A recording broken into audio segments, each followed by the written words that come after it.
Baik, selamat pagi. Dan saya Denny Kurniawan, salah satu dosen di program studi ilmu keperawatan medis, Fakultas Ilmu Kesehatan dan Universitas Katolik Karitas. Saya di dalam bidang keilmuan keperawatan, terutama di keperawatan medikal bedah, keperawatan darurat, dan juga menyampu di keperawatan dasar serta metodologi penelitian.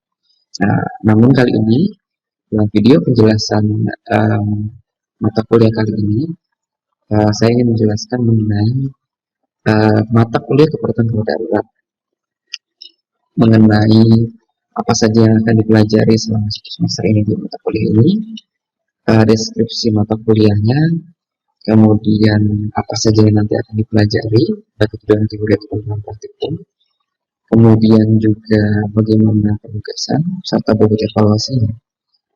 Nah, secara ini lengkap, Anda dapat mempelajari RPS yang telah dibagikan secara detailnya. Nah, video ini disediakan untuk meringkas secara umum bagaimana Anda akan melalui proses pembelajaran untuk mata kuliah keperawatan darurat di semester ini. Nah, keperawatan gawat darurat akan ditempuh selama satu semester dengan beban studi sebesar 4 SKS, di mana 3 SKS ya itu dilaksanakan dengan pembelajaran teori dan 1 SKS-nya pembelajaran praktikum.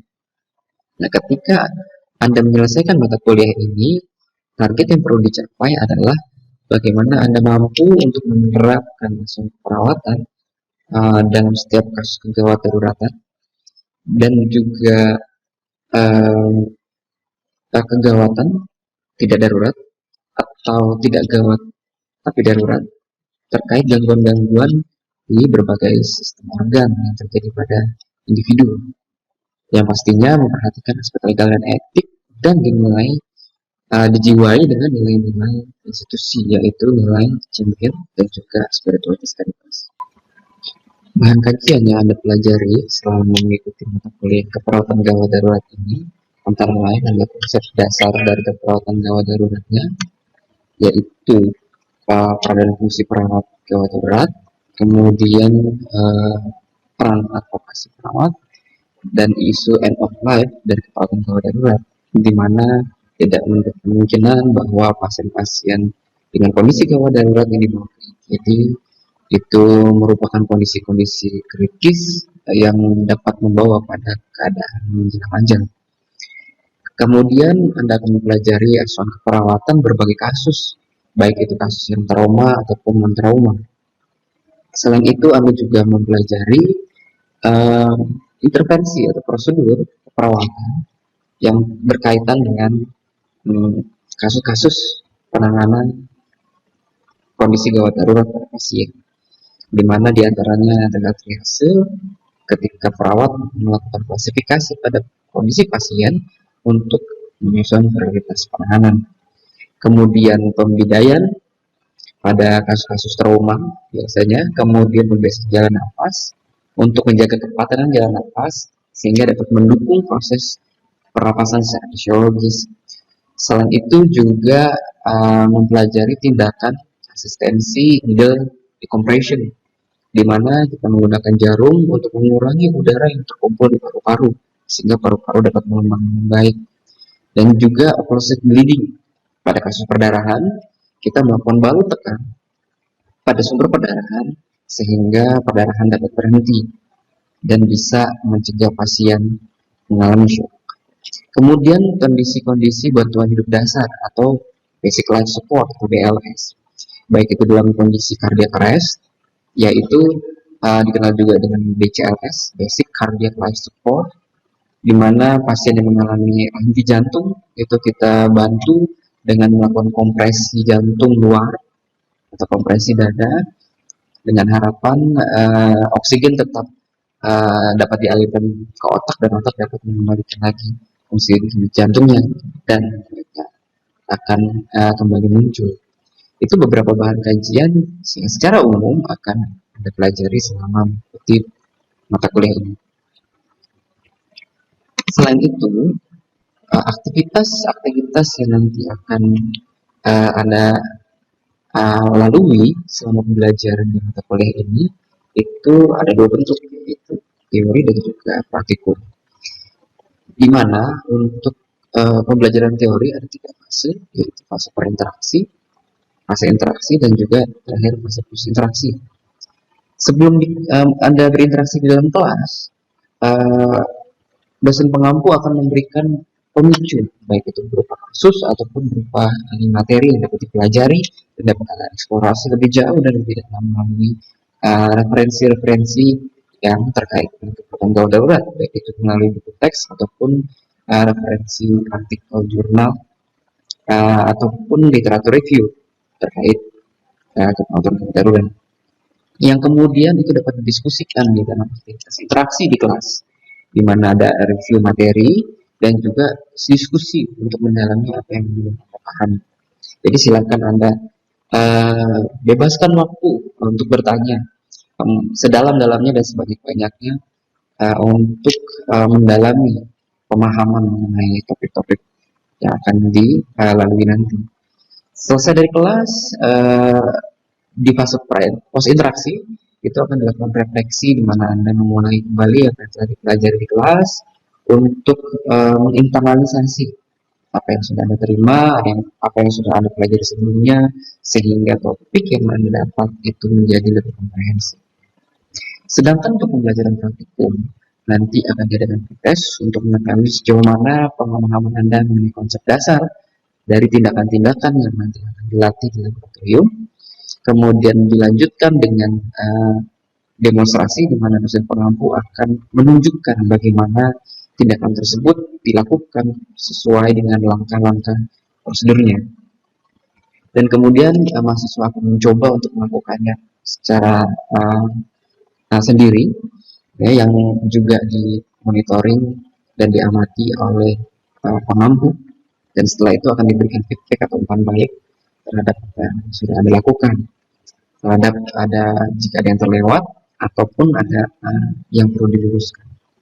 Kemudian secara berkelompok Anda dapat melakukan latihan mandiri laboratorium dan kemudian Anda melakukan refleksi berupa laporan praktikum terhadap hal-hal yang sudah Anda pelajari dan Anda coba sendiri mengenai tindakan yang dipelajari pada pertemuan di laboratorium.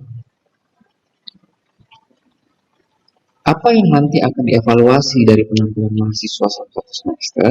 Secara garis besar ada tiga kategori, yaitu kegiatan mandiri, kegiatan ujian, tengah semester, dan juga untuk akhir semester. Kegiatan mandiri itu nanti akan diamati atau diobservasi melalui paper atau makalah yang mahasiswa buat secara berkelompok, dan juga presentasi yang dilakukan secara berkelompok, di mana nanti mahasiswa akan menampilkan, men-sharekan apa yang telah didiskusikan di dalam kelompok ke seluruh mahasiswa yang ada di kelas. Kemudian juga laporan praktikum, di mana mahasiswa akan melakukan refleksi terhadap apa yang telah dipelajari selama proses pembelajaran praktikum.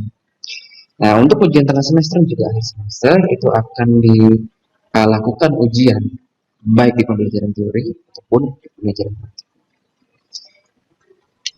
Itu ringkasan secara umum mengenai apa yang akan Anda lalui di proses pembelajaran pada mata kuliah kepratikan daerah.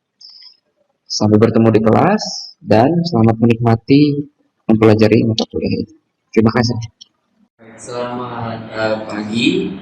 Kali ini kita akan praktikum mengenai PhD khususnya di tindakan resipasi paru atau RCP. Seperti yang pernah kita bahas sebelumnya di kelas, kita review sedikit bahwa RCP ini diberikan pada kondisi pasien yang mengalami henti jantung, ya, atau cardiac arrest. Nah, sambil kita review, kita juga akan mencoba review langkah-langkahnya, gitu ya. Jadi ceritanya di sini ada pantong RCP-nya, kemudian kita siapkan beberapa alat. Nah, yang perlu kita ketahui dalam pemberian RCP kita melakukan dua tindakan sebenarnya, yaitu kompresi dada dan juga bantuan napas atau ventilasi. Nah, untuk memberikan bantuan ventilasi, kita menggunakan alat ini yang disebut dengan BVM atau bag valve mask, gitu ya, atau masker dengan adanya bag. Nah, kita perlu perhatikan juga bahwa bagnya ini itu harus diisi dulu dengan oksigen, sehingga nanti ada selang oksigen yang nyambung ke tabung oksigen yang ada di ruangan. Kita punya tahapan atau langkah-langkah yang yaitu DLS, di mana D adalah danger, prinsipnya 3A, yaitu mandiri, kita sebagai perawat menggunakan APD, masker, sarung tangan, gitu ya, apalagi saat ini di suasana COVID. Kemudian A yang kedua itu aman pasien, jadi pastikan kondisi pasiennya aman untuk dilakukan tindakan. A yang ketiga lingkungan, pastikan lingkungan tempat kita memberikan tindakan ketika kita menolong itu aman. Misalnya kalau kondisi di rumah sakit, ya berarti pasiennya diletakkan di trotoar dulu, ya. Kalau misalnya terjadi TKP-nya itu di tengah jalan, jangan kita menolongnya di tengah-tengah jalan pas pada saat lalu lintasnya, apalagi kalau padat, gitu ya. Jadi harus kita tertipkan dulu. Kalau di rumah sakit berarti bednya harus dinaikkan dulu seperti itu. Nah, setelah 3A baru kita lakukan R, tadi kan D danger, lalu R itu cek respons. Bagaimana cek responsnya? Pertama dengan menggunakan verbal atau dengan menggunakan sentuhan. Biasanya kita tepuk di bagian bahunya, pak. Nah, setelah R pasien tidak respon, misalnya kita lanjut ke S, yaitu SPGDT atau bisa juga shout for help atau teriak minta tolong. Nah, kalau prinsipnya SPGDT, selain teriak minta tolong, bisa juga menghubungi nomor-nomor emergency, misalnya ambulans 119 atau nomor telepon rumah sakit, atau polisi boleh, ambulans juga boleh. Jadi nomor emergency bisa juga. Nah, kita aktifkan melalui tahap yang S tadi, SPGDT. Kalau di ruangan, kita mengaktifkan code blue. Biasanya di ruang IGD atau di tiap ruangan itu ada tombol code blue-nya. Jadi kalau kita aktifkan code blue, maka nanti alarm code blue di seluruh rumah sakit itu akan menyala. Nanti tim code blue akan datang ke ruangan yang membutuhkan, yang mengaktifkan code blue-nya. Nah, jadi tahap awal DRS sebelum kita masuk CAB. Setelah DRS kita lanjut ke CAB, yaitu cek circulation-nya. Nah, untuk cek circulation kemarin kan kita cek dulu nadi karotisnya.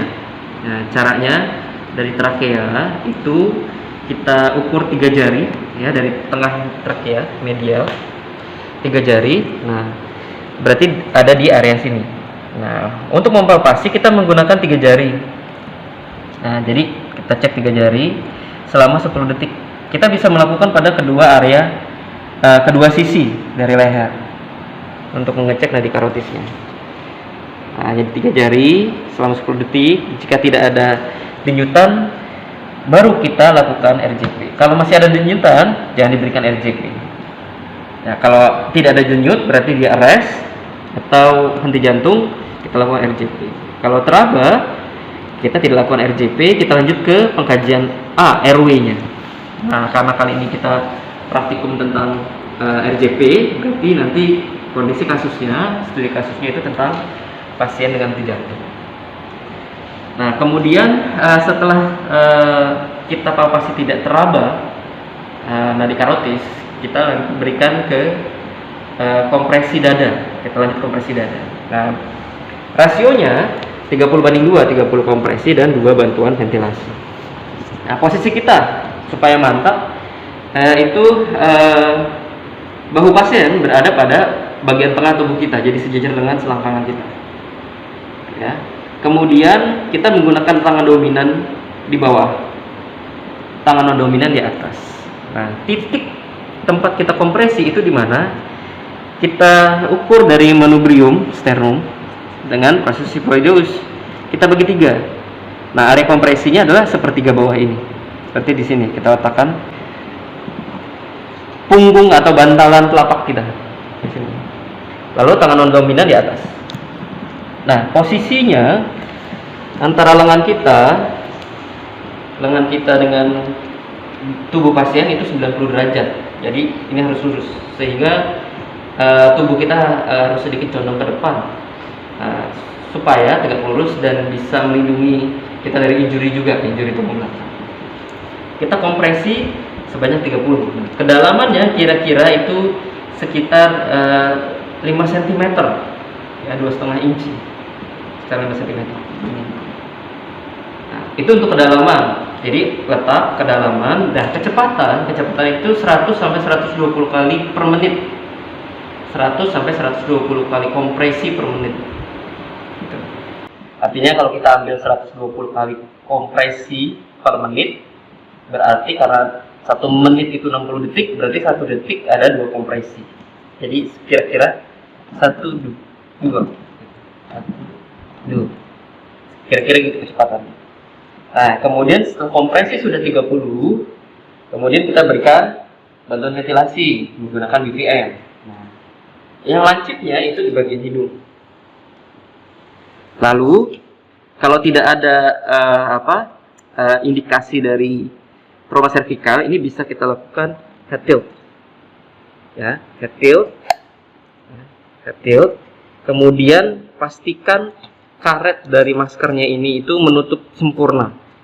Supaya waktu kita kompresi, kita berikan ventilasi, kita pompa nih, itu nggak bocor keluar. Nah, karena 2 ventilasi, 1 kali ventilasi itu kita berikan dalam waktu 6 detik. Jadi, kita berikan 1, kita hitung 1, 2, 3, 4, 5, pompa lagi. Jadi 2, jadi 30 banding 2. Nah, itu disebut 1 siklus. Nah, selama 22 menit, kita harus menyelesaikan 5 siklus, artinya 30 kompresi dan 2 ventilasi kita lakukan, kita ulangi selama 2 kali. Itu kita lakukan dalam waktu 2 menit. Nah, itu langkah-langkahnya. Jadi, kalau misalnya kita simulasikan secara utuh, kita coba. Pasien datang, kan tidak sadar, kita cek kesadaran. Pak, tidak sadar, cek nadi karotis. Karotis sudah teraba, kompresi. 1, 2, 3, 4, 5, 6, 7, 8, 9, 1, 1, 2, 3, 4, 5, 6, 7, 8, 9, 2, 1, 2, 3, 4, 5, 6, 7, 8, 9, 10.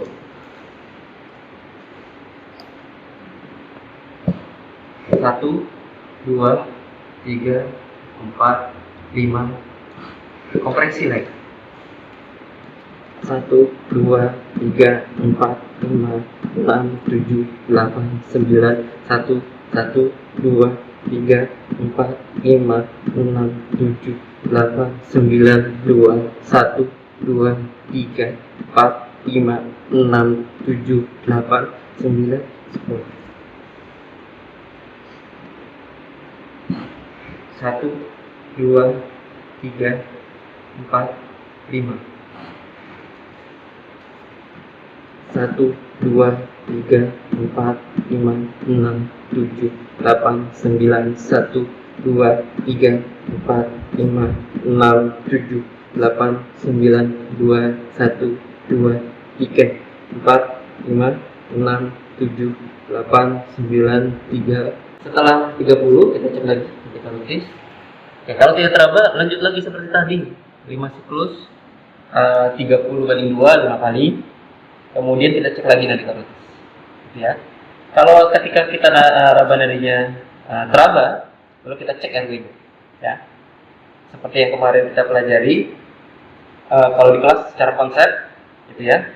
Nanti untuk praktikumnya di pertemuan berikutnya kita belajar tentang bagaimana RW manajemen termasuk membuka jalan nafas, mengkaji dan kerenganan. Nah, kalau misalnya dia masih belum bernapas, tapi nadinya sudah ada, ventilasi saja. Berikan ventilasi saja selama 10 sampai 12 kali per menit.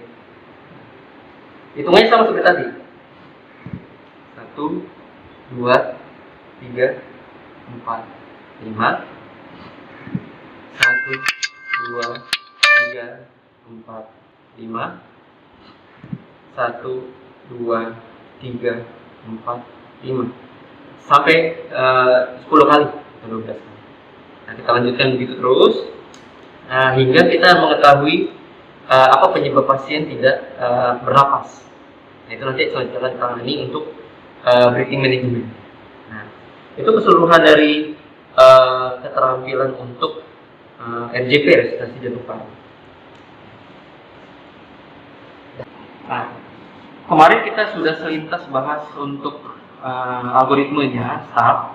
Ada beberapa yang perlu kita kaji. Yang pertama itu kemampuan berjalan, kemudian napas spontan, lalu RR-nya berapa frekuensinya, terus nadi radio ekstraba atau tidak, CRT-nya berapa detik, dan kemampuan mengikuti perintah. Jadi ada 6 indikator atau 6 penilaian, 6 pengkajian. Nah, kita coba simulasi sedikit. Saya coba contohkan, nanti gantian kalian yang mencoba. Kalau pasien datang dengan berangka, tidak bisa berjalan, berarti bukan hijau. Cek dan napas spontan enggak? Gitu ya. Misalnya ada, langsung cek RR-nya berapa, kita hitung. Oh, kurang dari 30 detik, misalnya 30 kali, gitu ya. Misalnya, masih 25 kali per menit, langsung cek tadi. Oh, terabang, langsung cek. Oh, lebih dari 2 detik, 3 detik nih. Merah. Nah, kasus lain, misalnya pasien datang dengan berangkat nggak bisa berjalan, cek nafas spontan.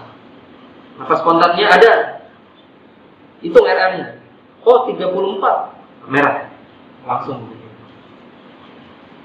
Nah, ada pertanyaan nggak? Kalau nggak ada, langsung kita coba. Nah, coba satu siapa? Ya, coba dulu. Nggak apa-apa, masih lihat catatannya. Misalnya pasiennya baru datang, ya. Yang baru datang, kamu sebagai perawat menyambut di kepala. Karena tadi sebagian besar kan kita akan melihat nafas spontan, melihat pengembangan dada, terus ada radialis, CRT. Jadi posisi kita di tubuh bagian atas. Lebih enak mengkaji. Ayo coba, ada pasien datang. Terus? Pak, tadi Bapak datangnya jalan sendiri atau digotong? Oh, tadi digotong. Jadi antara merah sama kuning. Belum tentu. Nah, lanjutin dulu pengajiannya.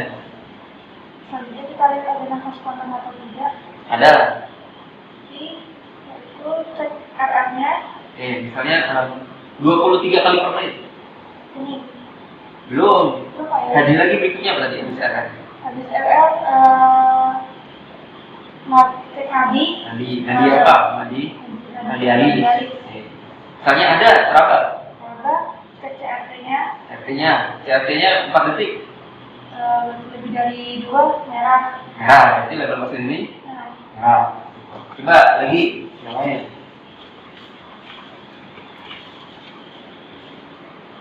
Yang pasien datang kayak gini.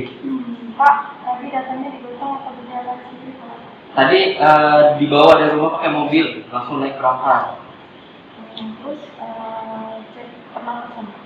Kamu jangan tanya di belakang, nanti susah periksa pasiennya. Cek pernapasan Pak. Iya, cek napasnya. Apa yang mau dikaji? Ada atau tidaknya napas? Ada tidaknya, ada atau tidak napas spontan. Nah, spontan. Oke, misalnya ada. Ada. Kalau ada cek RR-nya. Cek RR. Oke, RR-nya 27 kali per menit. 27 berarti tidak terlambat. RR-nya 27 kali per menit. Jadi dia lebih dari 30 atau kurang dari 30? Kurang dari. Kurang dari, kalau kurang dari 30 Merah. langsung merah atau ada yang perlu dikaji? Nadir dikaji nadir. Coba kaji. Nadir kalau Misalnya tidak teraba. tidak terasa merah Pak. Merah, berarti pasiennya levelnya. Merah. Yuk lagi. Siapa lagi?